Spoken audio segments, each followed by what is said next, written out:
আমেরিকায় 2 বিমানের সংঘর্ষের ঘটনায় 18 মৃতদেহ উদ্ধার। বিস্তারিত দেখুন অগ্রযাত্রা ডেস্ক রিপোর্টে।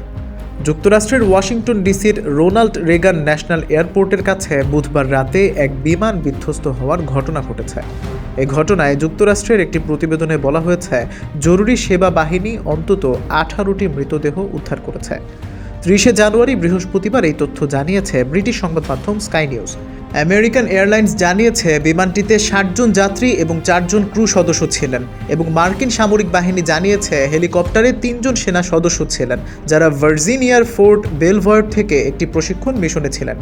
পুলিশ ডাইভার ও নৌকাগুলো পটোম্যাক নদীতে বেশ কয়েক ঘন্টা ধরে জীবিতদের খুঁজে বের করার চেষ্টা করেছে, তবে তীব্র ঠান্ডার কারণে তাদের কাজ বাধাগ্রস্ত হয়েছে।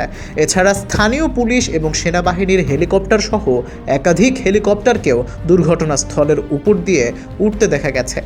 এখন পর্যন্ত কোনো আনুষ্ঠানিক মৃতের সংখ্যা প্রকাশ করা হয়নি, তবে সিবিএস নিউজে পুলিশের কর্মকর্তাদের উদ্ধৃতি করে জানানো হয়েছে এই পর্যন্ত 18টি মৃতদেহ উদ্ধার করা হয়েছে।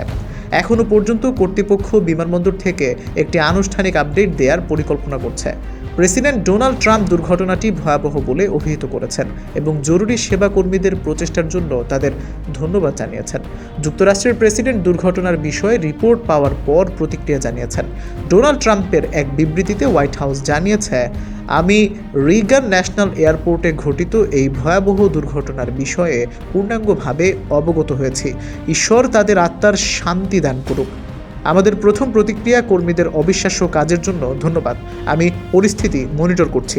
এদিকে ফেডারেল এভিয়েশন অ্যাডমিনিস্ট্রেশন এবং ন্যাশনাল ট্রান্সপোর্টেশন সেফটি বোর্ড দুর্ঘটনার তদন্ত শুরু করেছে এবং কেন্দ্রীয় তদন্ত সংস্থা FBI তাদের সহায়তা করছে।